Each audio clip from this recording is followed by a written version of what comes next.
Sungguh besar kasih-Mu Tuhan. Sungguh besar anugerah-Mu Tuhan. Sungguh besar pimpinan-Mu. Pakai Tuhan kami sebagai alat-Mu. Hari ini bersabdalah Engkau, bicaralah Engkau lewat lidah bibir hamba-Mu. Karena itu jalan yang Kau berikan itu pasti ya dan amin. Maka itu perlengkapi kami dengan senjata-Mu di akhir zaman, supaya kami lepas dari jangkauan iblis, supaya kami lepas dari jebakan iblis, dan kami tahu hanya kuasa-Mu saja yang bisa membentengi kami semua. Di dalam nama Tuhan Yesus, persiapkan kami 10 Desember, kami akan adakan Tuhan masuk di dalam KKR. Biar Engkau akan mempersiapkan kami hari ini dan sampai selama-lamanya. Dalam nama Tuhan Yesus, Putra Tunggal yang percaya, kita sama-sama berkata, amin. Saya akan duduk kembali, saudara. Puji nama Tuhan. Kita akan masuk satu firman Tuhan. Dan firman Tuhan ini sangat indah sekali, saudara. Di mana Tuhan ajarkan kita supaya kita ini selalu setia di dalam segala perkara. Kita akan masuk di dalam peperangan roh di akhir zaman. Saudara pasti tahu bahwa keadaan alam semesta ini sudah tidak lagi nyaman, dan banyak polusi dan banyak hal yang terjadi yang di luar kemampuan kita. Tapi kita harus sadar bahwa hidup di dalam dunia ini tidak boleh ada kekacauan, saudara. Kita harus belajar untuk lebih tenang. Harus kita pusat pikiran kita kepada jalan-jalannya Tuhan. Karena perintah-perintah Tuhan itu ya dan amin. Mari kita imani bahwa peperangan roh di dalam akhir zaman ini kita harus siaga. Kita harus siap. Kita harus mampu berjalan bersama dengan Tuhan. Amin. Beri kemuliaan pada Tuhan, saudara. Tidak boleh ngantuk ya, karena kita tahu bahwa rancangan Tuhan itu selalu ya dan amin.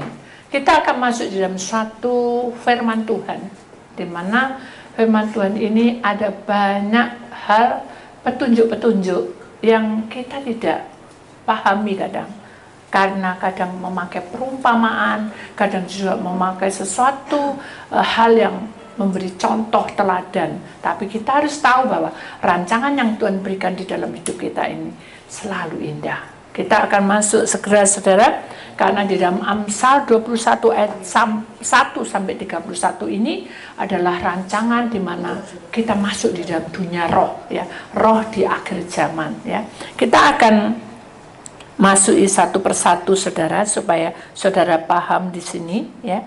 Saya akan masuki. Yang penting adalah ayat emasnya, saudara. Di sini adalah Amsal 21 ayat yang ke-31. Begini bunyi firman Tuhan, kuda diperlengkapi untuk hari peperangan, tetapi kemenangan ada di tangan Tuhan. Amin. Kita tahu bahwa kuda itu diperlengkapi, dia akan perang, saudara. Tetapi ingat bahwa semuanya itu hanya ada di dalam Tuhan. Sesuatu kemenangan itu kita raih, ya. Kita akan masuk di dalam satu pengertian dalam dunia roh. Amsal 21 ayat 1, ya, saya akan terangkan sampai ke-5 lebih dulu. Tolong dibacakan dan tolong diperhatikan, dan tolong jangan satu dengan yang lainnya bicara supaya saudara tidak kehabisan waktu, dan ini penting, ya. Kita akan mendengarkannya. Begini bunyi firman Tuhan, Amsal pasal 21 ayat 1 sampai dengan 5. Hati raja seperti batang air di dalam tangan Tuhan, dialirkannya kemana ia ingin. Setiap jalan orang adalah lurus menurut pandangannya sendiri, tetapi Tuhanlah yang menguji hati. Ayat 3, melakukan kebenaran dan keadilan lebih dikenan Tuhan daripada kurban. Ayat 4, mata yang congkak dan hati yang sombong yang menjadi pelita orang fasik adalah dosa. Ayat yang kelima, rancangan orang rajin semata-mata mendatangkan kelimpahan, tetapi setiap orang yang tergesa-gesa hanya akan mengalami kekurangan. Saudara, ini pasal Amsal pasal 21 ayat 1 dengan yang 5 ini mengenai tentang kehidupan manusia. Dan saudara, Allah itu ada raja di atas segala raja. Tapi kita harus ingat bahwa di dalam kuasa Allah itu, dialah yang akan mengalirkan hujan berkat-Nya, Dia akan mengalirkan hujan kasih-Nya, Dia akan mengalirkan hujan pengampunan, Dia akan mengalirkan hujan sukacita, Dia akan mengalirkan hujan kebahagiaan. Kenapa? Karena Dia raja di atas segala raja. Dan kita harus ingat itu saudara, tidak ada tandingannya. Amin. Kita punya raja yang luar biasa. Amin.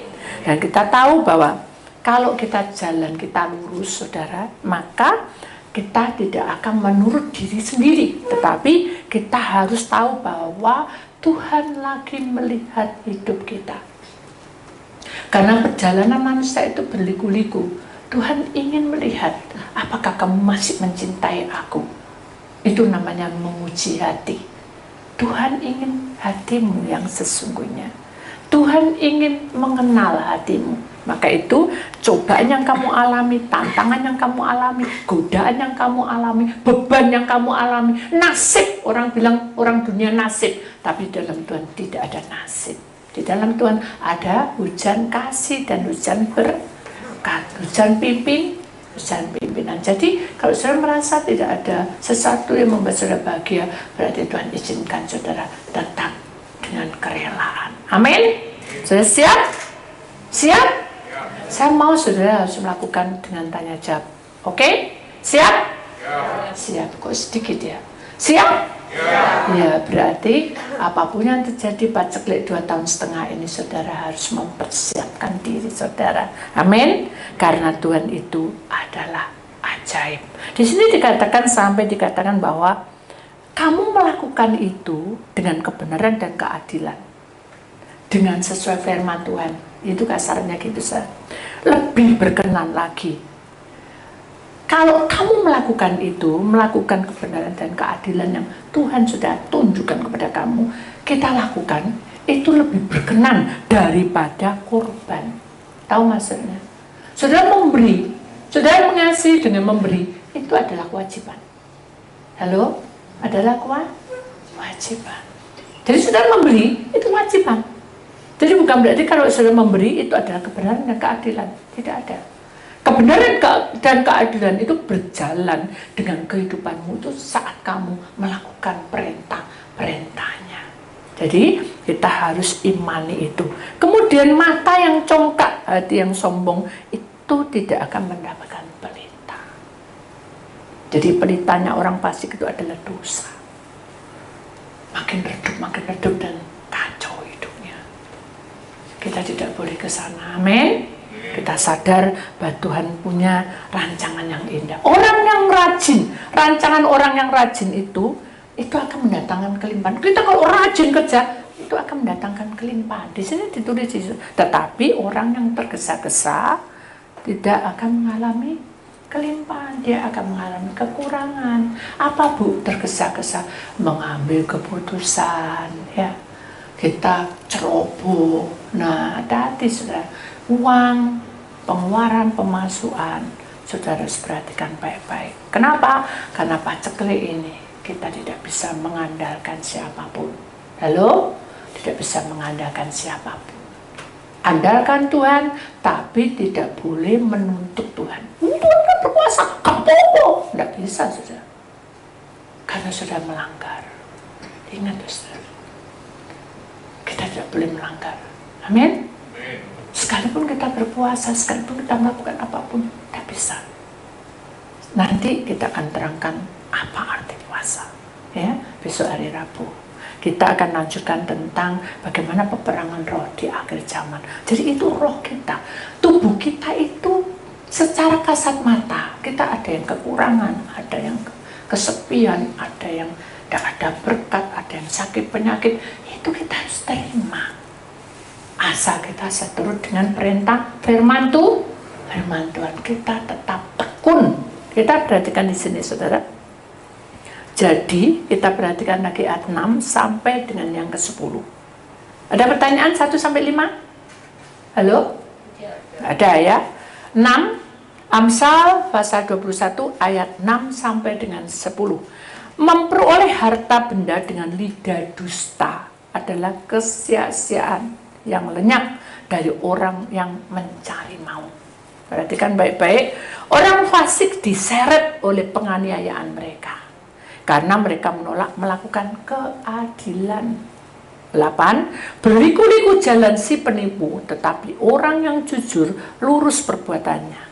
Perhatikan, 9 lebih baik tinggal pada sudut sotok rumah daripada diam serumah dengan perempuan yang suka bertengkar. Ayat yang 10, hati orang fasik menginginkan kejahatan dan ia tidak menaruh belas kasihan kepada sesamanya. Amin. Ini mengenai tentang pergaulan si A dan si B, suami dan istri, anak, mantu, cucu. Itu adalah pergaulan di dalam keluarga, lingkungan lingkupmu, dalam pekerjaan. Ini ayat pasal yang ke-6 sampai dengan 10. Mari kita akan simak bersama-sama ya saudara. Jadi kalau kita memiliki harta benda itu dengan lidah yang bohong ya, pembohong, maka di sini katakan sia-sialah, semua itu akan lenyap. Ketika kita masuk dalam doa pelepasan, sesuatu yang tidak baik itu akan keluar saudara. Baik itu keuanganmu yang tidak baik itu keluar, yang membuat kita orang bilang apes ya, karena itu dari hasil apa itu putus, lenyap. Itu artinya Tuhan membersihkan kita. Kemudian di sini katakan bahwa orang yang seperti itu mencari maut. Jadi hidup kita ini tidak mengalami sesuatu yang nyata, tapi yang ada adalah maut. Maut itu apa? Perceraian, perpisahan, dan membuat hati itu tidak tenang seperti neraka di rumah. Nah, hati-hati. Hal-hal seperti itu berbahaya. Kenapa? Karena iblis mentransfer penguasa itu. Lalu kita perhatikan sini, orang fasik itu diseret dengan penganiayaannya mereka sendiri. Jadi dengan pelanggaran-pelanggaran itu, maka kita keseret dengan tabur tuai kita. Makanya kita harus berhati-hati karena mereka menolak melakukan keadilan. Kemudian 8, berliku-liku jalan penipu, tetapi orang yang jujur lurus perbuatannya. Jadi kita harus memandang siapa? Memandang siapa? Buti? Memandang Buti? Memandang Buti ya? Memandang apa? Memandang Tuhan lewat apa? Salib. Memandang Tuhan, oh Tuhan ganteng, tampan, kayak saudara. Oh Tuhan tuh kasih, tidak bisa. Tapi ketika kita memandang salib, berarti itu adalah pergumulan kita. Kalau Tuhan bisa, Tuhan pasti tolong saya. Kalau Tuhan bisa, saya bisa. Tidak bisa, sudah kita menandingi Tuhan. Kalau Tuhan bisa melewati salib itu, saya pasti ditolong oleh Tuhan. Amin. Kalau lain ditolong, saya juga ditolong. Amin. Nah, itulah jalan-jalan Tuhan.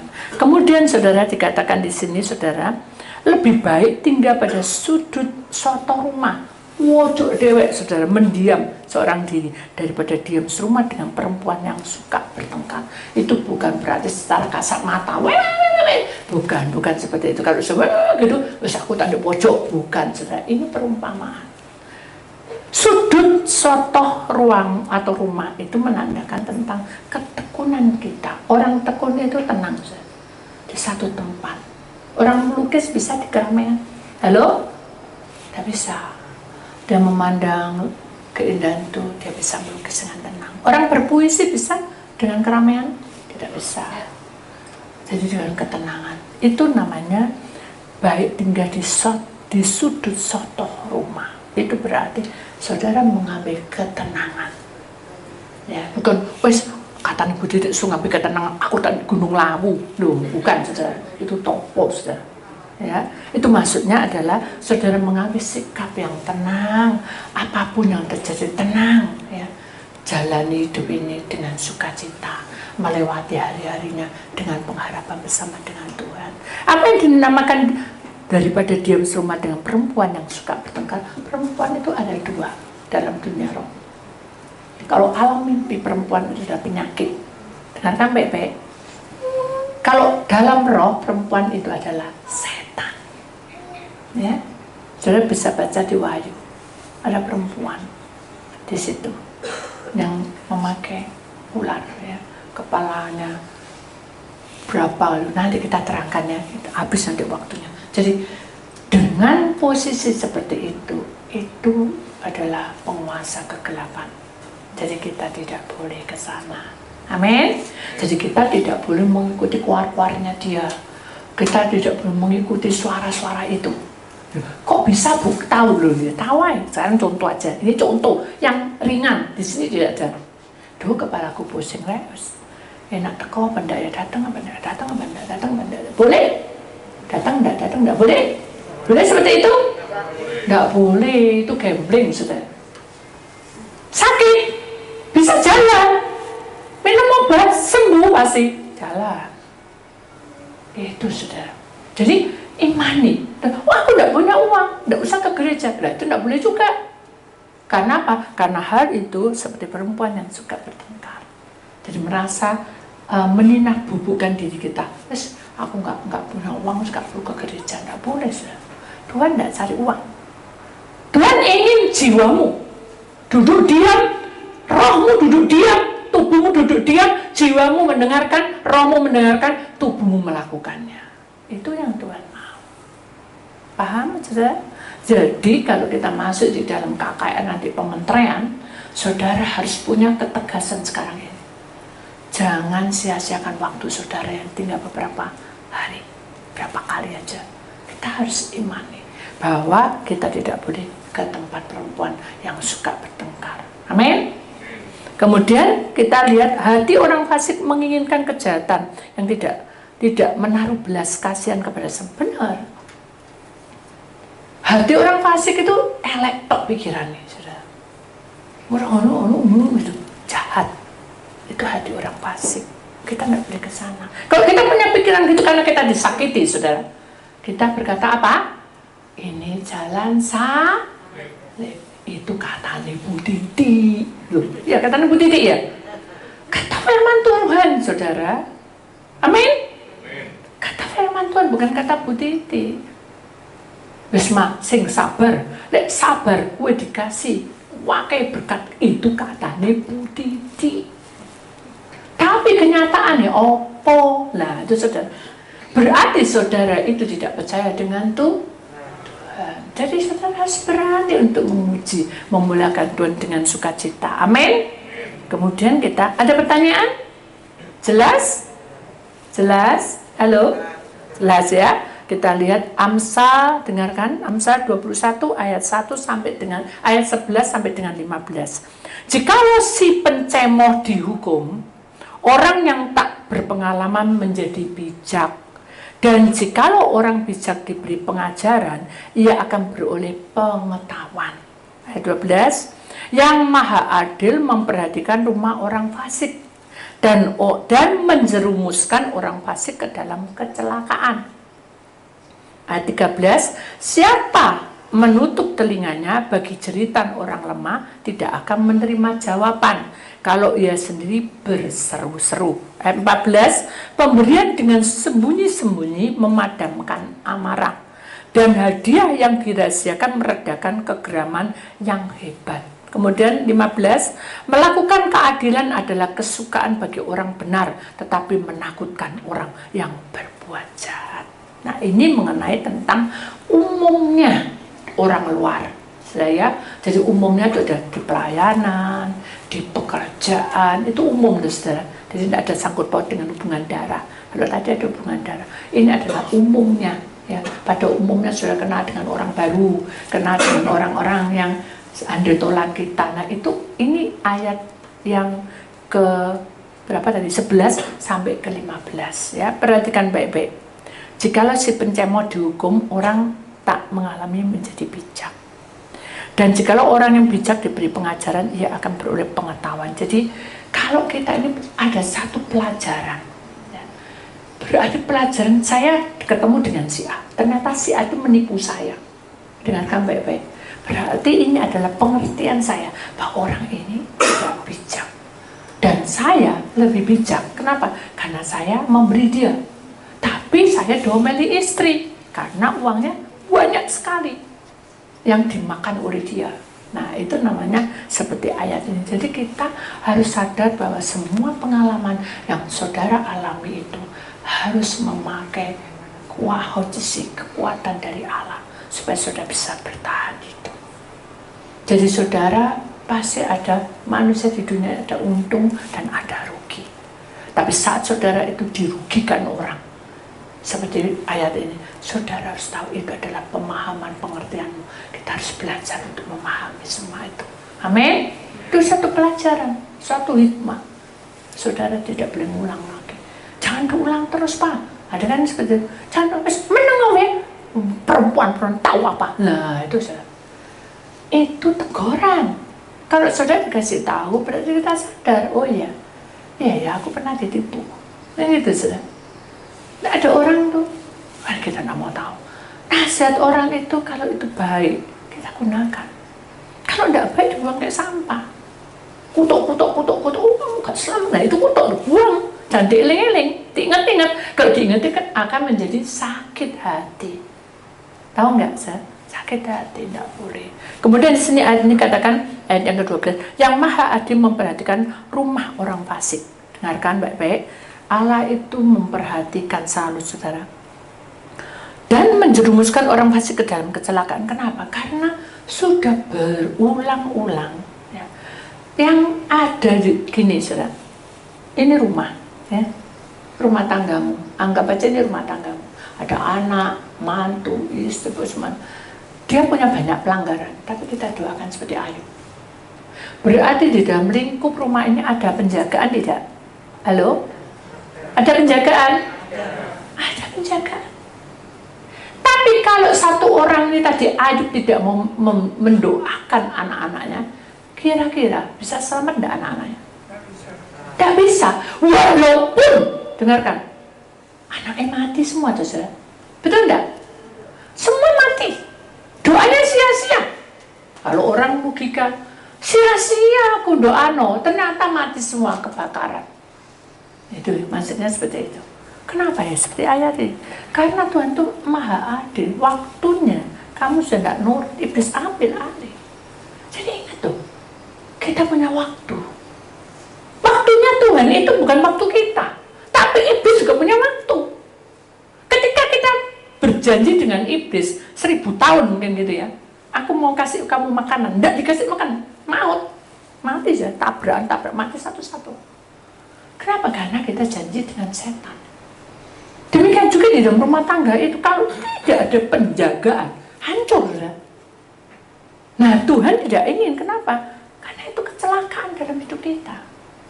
Paham sudah? Jadi kita harus mendoakan. Walaupun mungkin si suami sih, kok enak kamu ya? Karena dewek minta doa, tetep. Gak boleh ngomel, saudara.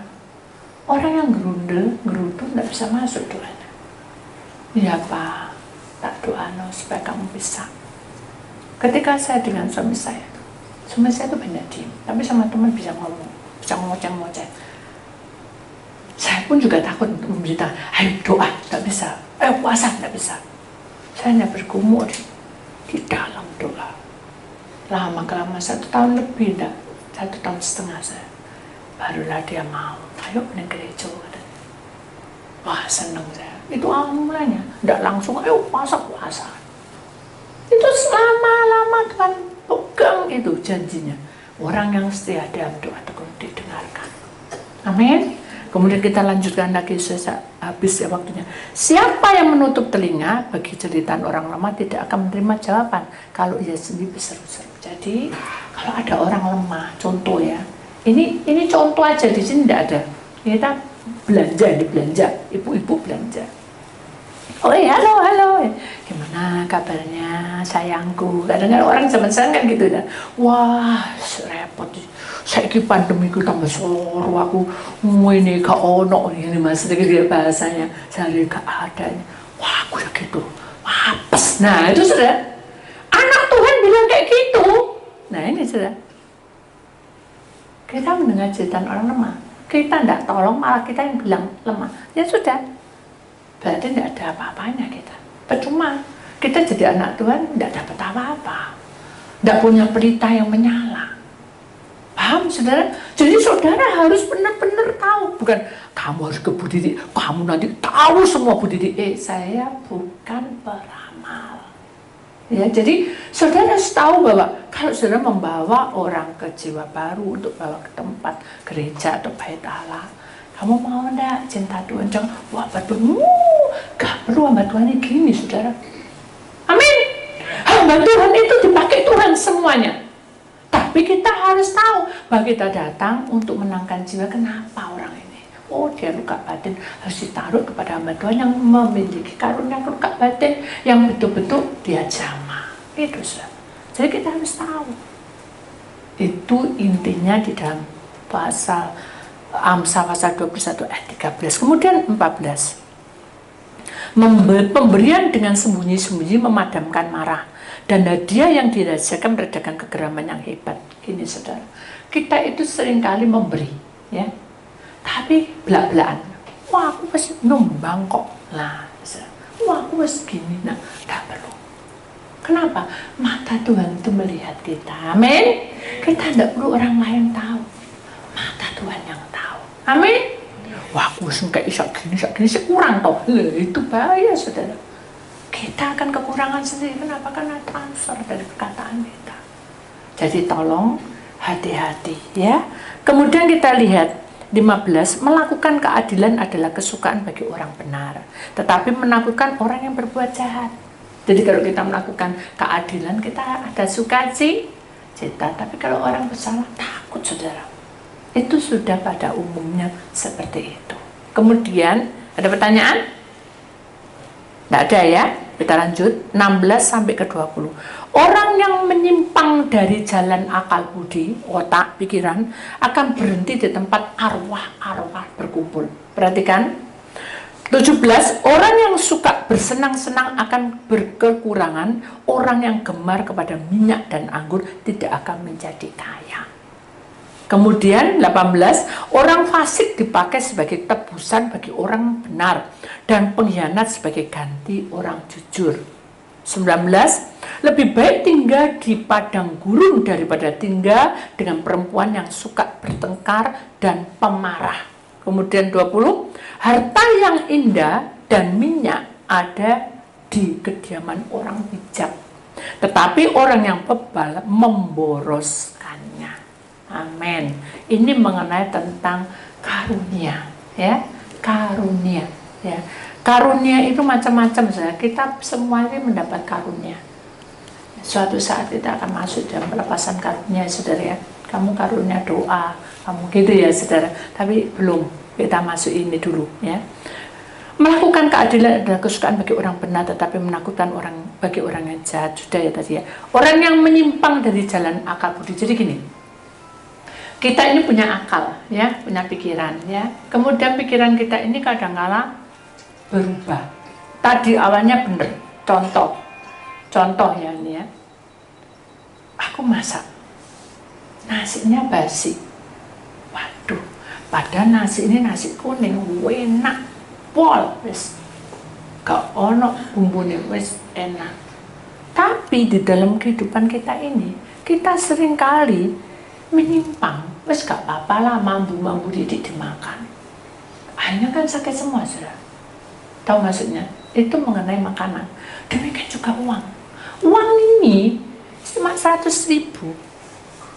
Nah ini tak gini no, untuk begini ya, nanti bisa nambah double, bisa 1 juta. Nah itu tidak boleh. Kenapa? Karena itu tidak memberikan jerih payah keringat, tidak bekerja. Nah, itu hati-hati saudara. Karena di sini dikatakan orang yang menyimpang dari akal budi, kalau kamu jatuh rugi kasarannya ya. Kita main rugi kasarannya gitu ya saudara. Ini akan ngeleang saudara. Kita rugi dirugikan orang, kita buka toko rugi. Kita kira-kira gimana? Ngeleang enggak? Tahu ngeleang? Melamun. gak bergairah, makan gak mau, minum gak mau, menyendiri. Ada yang gitu, saudara. Saking gede-gede nanti tekno semua. Wes ini harta yang aku satu-satunya, yang aku punya. Nah itu saudara. Kita nggak boleh habis-habisan seperti itu. Halo? Kalau saudara punya uang 100, jangan dihabisin semua, saudara. Kasih 50 untuk kerja, 25 untuk masa depan, 25 untuk siapa. Gitu, saudara. Supaya saudara punya pegangan. Ini dihabisin semua. Akhirnya apa yang terjadi? Ngeleang, saudara. Tahu ngeleang? Ngelamun. Diem. Kira-kira aja diem gini, nggak makan, nggak apa. Sakti apa? Ya apa?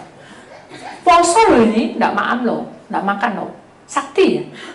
Katanya Bu Titik tambah lama puasanya tambah ngerti gitu ya. Bisa ngeliat orang gitu ya. Bener ya itu ya. Bener enggak? Terus tiba-tiba ada orang mati jalan arwah gentayangan, setan lewat. Kira-kira setannya suka sama si A ini. Kira-kira masuk enggak setannya? Masuk. Arwah yang enggak benar. Masuk sah. Arwah itu adalah penguasa roh kejahatan. Bukan orang mati. Orang mati itu kalau mati ini suatu saat saya akan terangkan. Itu ada di batas alam sadar dan alam roh. Yang mati nyangkut tuh, saya tabrakan, apa dia bunuh diri itu nyangkut di situ. Tapi dia tidak bisa turun dan berkata, aku minta makan. Tidak bisa, tidak bisa. Itu setan. Jadi orang mati tetap mati. Tapi dia nyangkut di situ. Harus dikembalikan. Ya, siapa yang mengembalikan? Bukan Bu Titik, Tuhan. Tapi kalau Tuhan bisa menyuruh hambanya, si A, si B, ayo naik kemah perhentian, bisa. Itu terkecuali, bukan semuanya. Dengar saudara, perhatikan baik-baik. Jadi jangan sampai depresi ya saudara, intinya ya, tidak boleh melamun berkepanjangan, berbahaya. Apalagi tidak mau mandi. Sudah berapa lama? 1 bulan. Nah, disitu benar-benar itu gak pas saudara.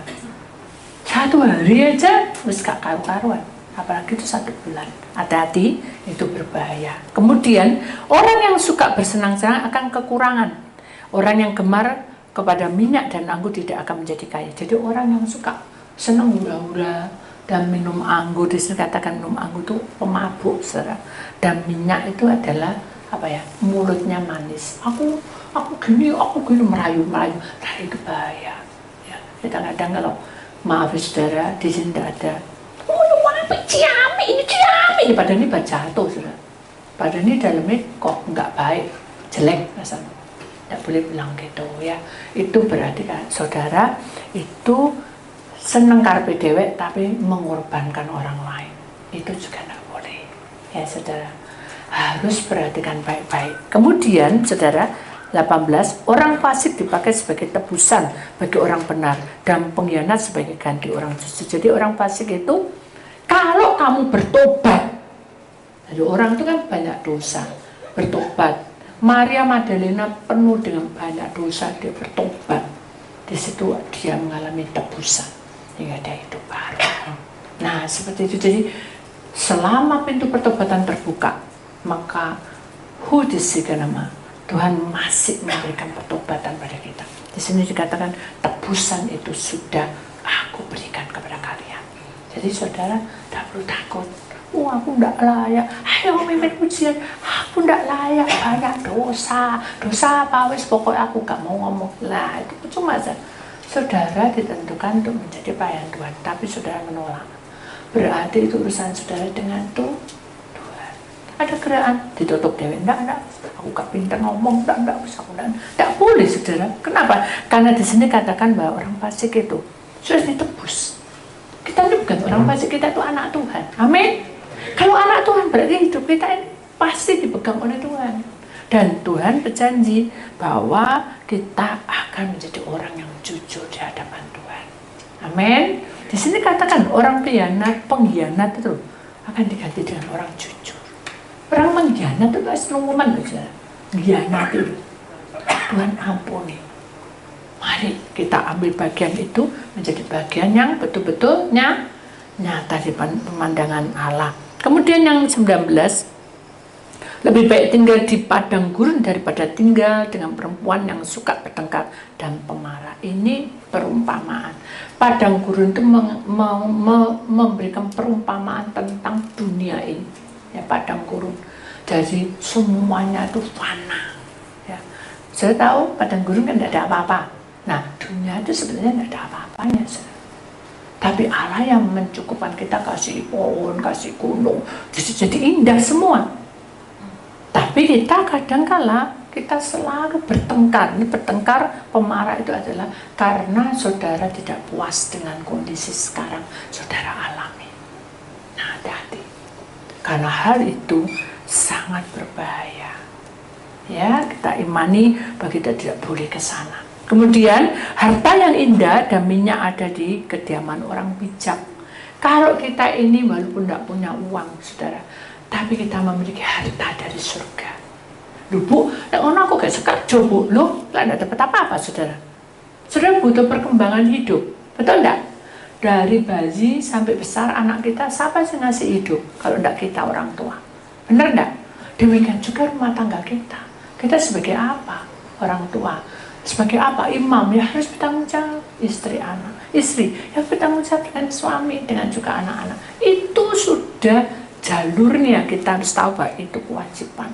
Kemudian kita tahu bahwa tetapi orang yang bebal itu memboroskannya. Jadi saudara dapat uang piro-piro aja, habis setting. Nah, kenapa? Karena kita melakukan dengan tidak baik. Ada yang seperti itu. Tapi ada juga, loh ini loh Bu, dia ada orang konsen suatu hari, Bu, saya dapat uang sekian, saya punya pinjaman sekian, banyak. Tidak apa-apa, cicilan. Cicil sedikit. Nah, jadi intinya adalah kita bukan orang boros, tapi kita menyelesaikan. Penyelesaiannya ada. Tapi kalau orang boros sekarang dapat uang, beli no, hingga akhirnya kita kekurangan uang. Itu namanya boros. Tahu ya, maksudnya kita kan tidak perlu berarti menguraikan tentang keborosan. Kita tahu sendiri apakah saya boros atau tidak. Betul enggak? Itu saudara sendiri yang tahu. Kemudian kita perhatikan, ada pertanyaan? Tidak ada ya, jelas ya. 21 sampai ke 25. Siapa yang mengejar kebenaran dan kasih akan memperoleh kehidupan, kebenaran dan kehormatan. Orang bijak dapat memanjat kota pahlawan-pahlawan dan merobohkan benteng yang mereka percayai. 23. Siapa memelihara mulut dan lidahnya, memelihara diri daripada kesukaran. Orang yang kurang ajar dan sombong, pencemooh namanya, ia berlaku dengan keangkuhan yang tidak terhingga. 25. Si pemalas dibunuh oleh keinginannya karena tangannya enggan bekerja. Nah, saudara, ini mengenai tentang bagaimana keadaan pribadi kita. Ya, pribadimu bagaimana? Apakah kita seperti ini? Ya, saudara, kita perhatikan lagi dari awal. Siapa yang mengejar kebenaran? Saudara, saya mengejar kebenaran. Kasih sudah diperoleh dari hidupmu tentang kebenaran kasih dari Allah. Bisa jawab dalam hati saudara. Kalau iya, kebenaran itu adalah kehormatan di hadapan Allah. Hidupmu berharga di hadapannya. Kenapa? Karena kita ini ada ciptaan yang sangat sempurna. Amin. Jadi kita harus perhatikan, orang bijak dapat memanjat kota pahlawan-pahlawan. Itu artinya perumpamaan, saudara. Itu artinya adalah ketika kita memiliki roh kebijaksanaan, kita akan melewati seperti pahlawan. Walaupun kita tanpa jasa pahlawan tidak dikenang, kita harus siap. Amin. Amin. Amin, ya, kita harus siap, saudara. Kemudian di sini dikatakan dan merobohkan benteng yang mereka percayai. Tahu benteng? Benteng itu adalah kesukaran pribadimu, ya, keuanganmu, persoalanmu, hidupmu bertele-tele, itu pasti diselesaikan. Kamu pasti bisa merobohkan benteng itu, pasti, ya. Kenapa? Karena firman Tuhan berkata bahwa kamu tuh punya iman setitik sebiji sesawi, tapi kamu sanggup memindahkan gunung pencobaan. Itu dalam rosa, gunung-gunung tantangan, pencobaan, melewati lembah semua, itu adalah tantangan dalam roh kita. Kemudian 23, siapa yang memelihara mulut dan lidah, memelihara diri daripada kesukaran. Jadi kalau kita mulut kita ini dijaga, gak ngomong sing mati, kamu apes, nah itu berarti lidah saudara itu memelihara jauh dari kesukaran. Ini kan sudah sukar ketika kita tidak ngomong apa-apa, tidak membebani kita. Kemudian 24, orang yang kurang ajar dan sombong mencemooh namanya, itu pencemoh namanya. Jadi kita tidak boleh bergosip ya saudara. Itu dikatakan di sini adalah orang yang kurang ajar dan sombong. Itu namanya pencemoh. Tidak boleh bergosip. Ia berlaku dengan keangkuhan yang tidak terhingga. Akhirnya kita kena kutunya sendiri, saudara. Kena masalah sendiri. Si pemalas dibunuh oleh keinginannya karena tangannya enggan bekerja. Jadi kita itu tidak boleh diem-dieman. Kita harus berusaha, ya apa caranya supaya dapat pekerjaan, dapat uang ya untuk masa depan kita. Amin. Kita belajar untuk memahami semua itu. Kenapa? Karena Tuhan pasti beri jalan keluarnya. Amin. Jalan Tuhan itu sangat indah, tapi kita harus tekun dulu, saudara. Kemudian ada pertanyaan? Nggak ada, ya. 26 sampai 31 sudah habis, saudara. Perhatikan, keinginan bernafsu sepanjang hari, tetapi orang benar memberi tanpa batas. Ya. Korban orang fasik adalah kekejian, lebih-lebih kalau dipersembahkan dengan maksud jahat. Saksi bohong akan binasa, tetapi orang yang mendengarkan akan tetap berbicara. Orang fasik bermuka tebal, tetapi orang jujur mengatur jalannya. Tidak ada hikmat dan pengertian, dan tidak ada pertimbangan yang dapat menandingi Tuhan. Kemudian ayat 31, kuda diperlengkapi untuk hari peperangan, tetapi kemenangan ada di tangan Tuhan. Amin. Ya. Jadi saudara perhatikan baik-baik di sini, keinginan nafsu itu adalah pikiran kotor. Saudara, pikiran kotor. Ingat, kita melihat seseorang, dengarkan baik-baik. Kita bisa merasa bahwa orang itu baik, orang itu cantik, orang itu tampan, tapi tidak boleh ada pemikiran yang jelek. Halo? Itu namanya nafsu. Halo? Itu namanya apa? Nafsu. Jadi tidak boleh. Kita mengagumi orang oke, tapi tidak boleh ada kata-kata seperti itu, nafsu. Kemudian di sini katakan kalau sepanjang hari itu terus bertumpuk roh nafsu itu, maka kamu akan mengalami sesuatu yang tidak menyenangkan. Di hadapan Tuhan itu menjijikkan. Halo? Dengarkan baik-baik. Kemudian orang benar itu selalu memberi tanpa batas. Saya tahu, kalau kita sudah tahu kebenaran Tuhan, kita kasih, kita beri, kita apa tanpa batas, kita melayani tanpa batas. Kenapa? Karena Tuhan tidak pernah menghitung-hitung kita. Ya, oh kamu sudah berkati, kamu harus gini. Tidak, Tuhan memberikan yang terbaik. Korban orang fasik adalah kekejian, lebih-lebih kalau dipersembahkan dengan maksud jahat. Jadi kita tidak boleh mempersembahkan dengan maksud yang jahat. Wow, aku kasih ini supaya kamu begini. Tidak boleh ya saudara. Kita kasih dengan rela, tidak ada embel-embel di belakang. Halo? Paham saudara? Jadi kita harus belajar seperti itu. Kemudian dikatakan di sini, dikatakan bahwa saksi bohong akan binasa, tetapi orang yang mendengarkan akan tetap berbicara.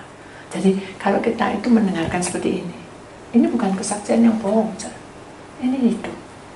Ini mengajarkan saudara untuk dewasa. Tapi kalau saudara menerima sini, terus tidak mau masuk no sini, terus tidak mau laku no, berarti saudara mendengarkan dengan kebohongan. Kamu akan binasa, sia-sia. Tapi di sini katakan, tapi kalau kamu mendengarkan dan berbicara, itu menandakan kelanjutannya kamu lakukan, pulang ini kamu lakukan, dan kamu benar-benar melakukannya, maka Tuhan lakukan dengan kuasanya. Amin. Itu sudah pasti. Kemudian di sini katakan bahwa orang fasik bermuka tebal, karena saking dua berkit, wis gak peduli. Tapi ingat, tapi orang jujur mengatur jalan. Jadi kalau orang jujur, orang benar di hadapan Allah, pasti ada jalannya, saudara. Dan jangan khawatir.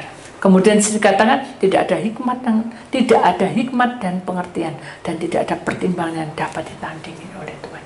Jadi hikmat, pengertian, urapan itu datang dari Tuhan. Mari kita ambil bagian ini. Oh, tokoku sepi. Kita tidak boleh berkata, oh aku pasti di toko no. Oh pasti ono roy iki pawangi Bu Titi. Nah, saya lagi saudara. Itu dibel-bel tidak kena. Marah.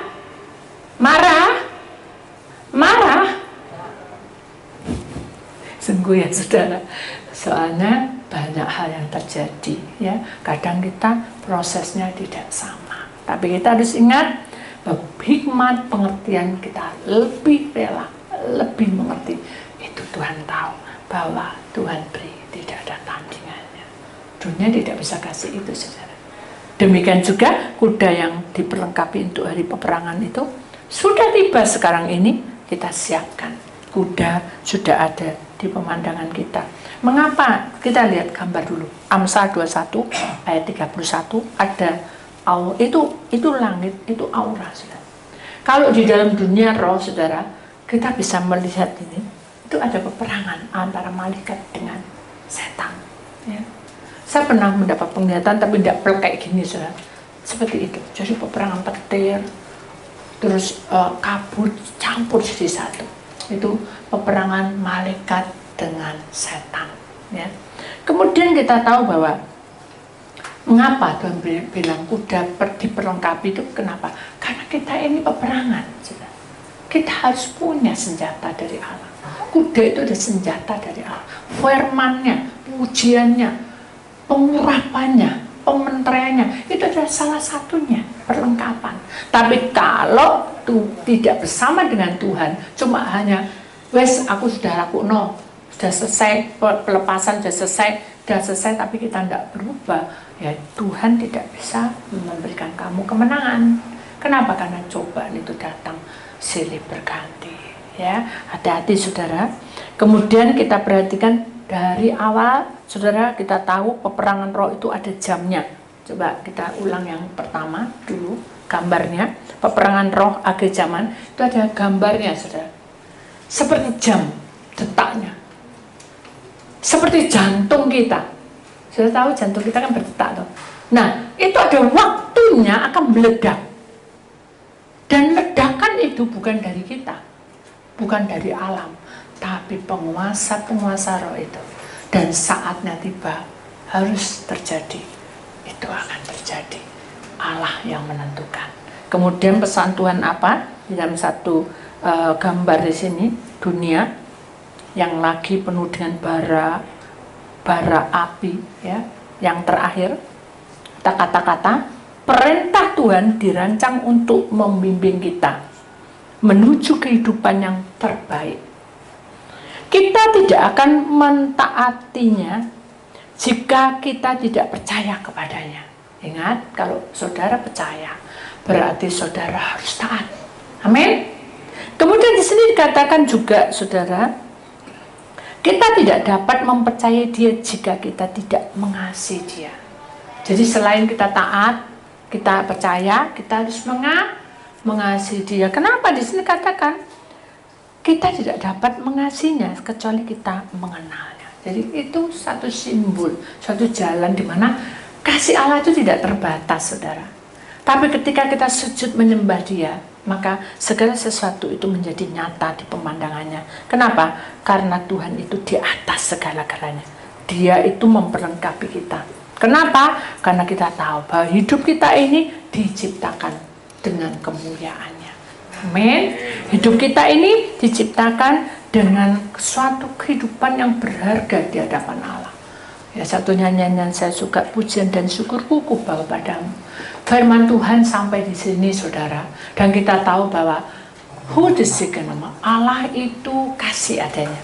Selama kita memiliki Allah, kita taat, kita melakukan perintah-perintahnya, kita jalani hidup ini apa adanya, dan kita masuki kasih Allah dengan kesempurnaan yang Tuhan sudah berikan kepada kita, hingga kita memiliki